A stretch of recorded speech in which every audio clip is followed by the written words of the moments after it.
இல்ல ரவிகரன் சுமந்திரன்டைய ஒரு அல்லக்கைதான். அதாவது ரவிகரன் சத்தியலிங்கம் இவங்க எல்லாமே உங்களுக்கு தெரியும். சாணக்கியர் எல்லாமே சுமந்திரன் இந்த ஹார்மோனியப்பட்டி இந்த சிவிக சிவஞானத்தினுடைய ஒரு முழுமையான நிகழ்ச்சிகளில் இயங்குகிற ஆக்கள்.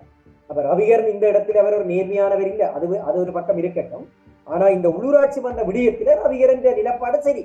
அதாவது இவரை தவிசாளரா போடக்கூடாதுன்னு சொல்லி அவர் ஆரம்பத்திலிருந்து வலியுறுத்தினார். ஆனா அதை கேட்கணும்.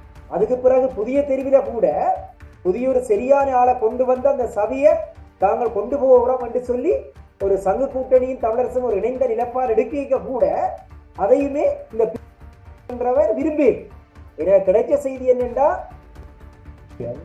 தான் தன்னை மீறி இந்த சபை நடவடிக்கையை நீங்கள் வேறொரு ஆளுக்கு ரவிகரம் போன்ற ஆட்களால் அணுகினால் தான் உங்களுக்காக போட்ட வழக்குகளை எல்லாம் வாபஸ் போடுற என்று கூட ஒரு அச்சுறுத்தலை சுமந்திரன் கொடுத்து அச்சுறுத்தல் அவர் சொன்ன மாதிரியும் ஒரு செய்தி இருக்குது.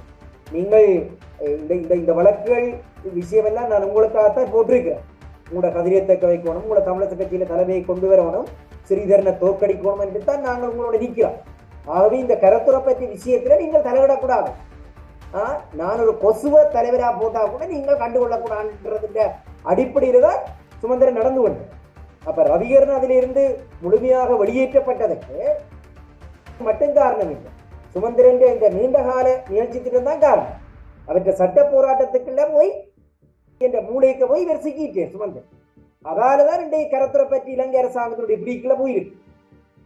இன்றைக்கு அதுல எங்கட மக்களும் எனக்கு கவலை இருக்கு தமிழரசு. ஏனென்றால் அந்த ரத்தம் முள்ளிவாய்க்கால லட்சக்கணக்கான மக்களை நாங்கள் பறிகொடுத்த மண்ணில இன்றைக்கு தையிட்டி போன்ற இடத்துல நீங்க தையிட்டியில பார்த்தா தெரியும், வலி வடக்கு பிரதேச சபையில 5 உறுப்பினர் என்பிபி.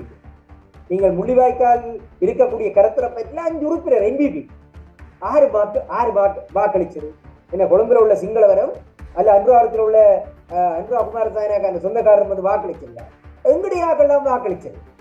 எங்கட மக்கள் இன அழிப்பை தொடர்றதுக்கு ஆணை வழங்கினோம், தங்களோட வாக்களிக்கக்கூடாது. அதுகளுக்கு இந்த ஆபத்து தெரியாது.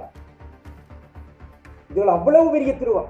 எங்கட தலைவர்கள் செய்கிறது 100% துருவம் என்றால், சுமந்திரன் சம்பந்தன் போன்ற கூட்டுகள் செய்கிற துருவங்கள், சிவிகே போன்றவர்கள் 100% என்றால், எங்கட மக்கள் செய்கிற துருவம் அதுக்கு ஈக்குவலாக இப்ப வந்துருக்கு.